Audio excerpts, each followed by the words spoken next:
रसोई gas cylinder को लेकर एक बड़ी खबर है और वो ये कि इसकी बुकिंग के नियम अब बदल गए हैं।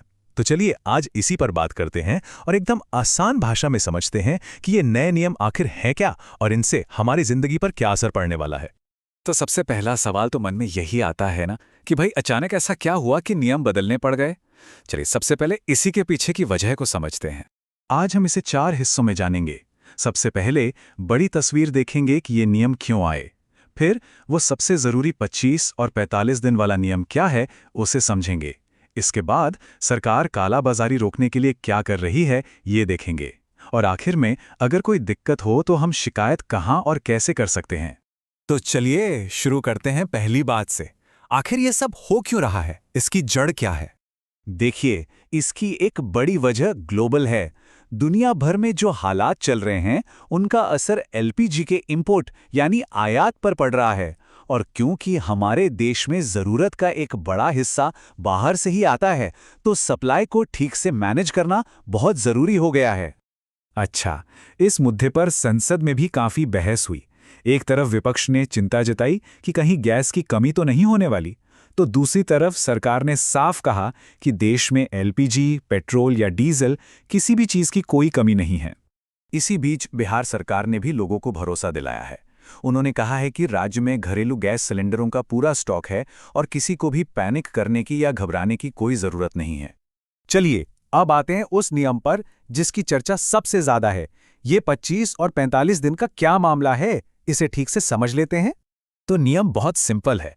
अगर कोई शहर में रहता है तो एक सिलेंडर घर आने के 25 दिन बाद ही दूसरा सिलेंडर बुक कर पाएगा, और अगर कोई गांव में रहता है तो उनके लिए ये समय 45 दिन रखा गया है। इसको एक उदाहरण से समझते हैं तो बात बिल्कुल साफ हो जाएगी।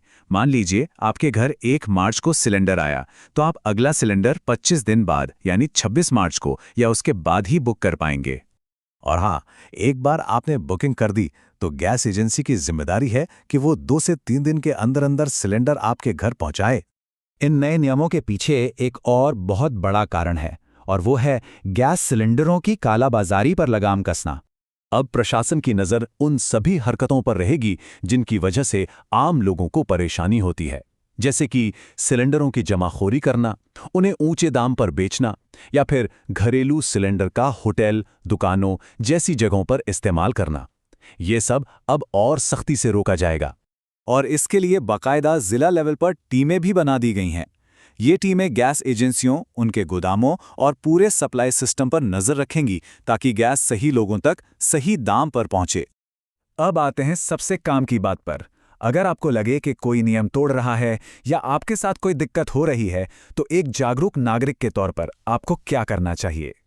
शिकायत करने का प्रोसेस बहुत आसान है। बस आपको अपनी समस्या पहचाननी है, कुछ ज़रूरी डिटेल्स जैसे एजेंसी का नाम, तारीख वगैरह नोट कर लेनी है और फिर सीधे कंट्रोल रूम के हेल्पलाइन नंबर पर फ़ोन घुमा देना है।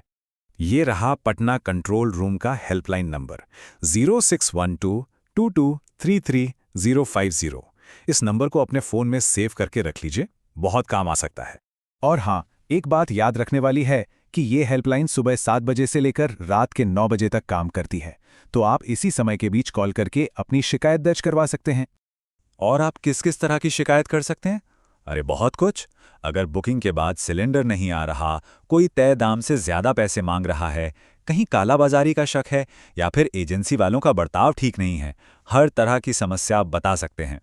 तो कुल मिलाकर सार ये है कि इन नियमों का मतलब गैस की कमी नहीं, बल्कि गैस के बंटवारे को और बेहतर और पारदर्शी बनाना है।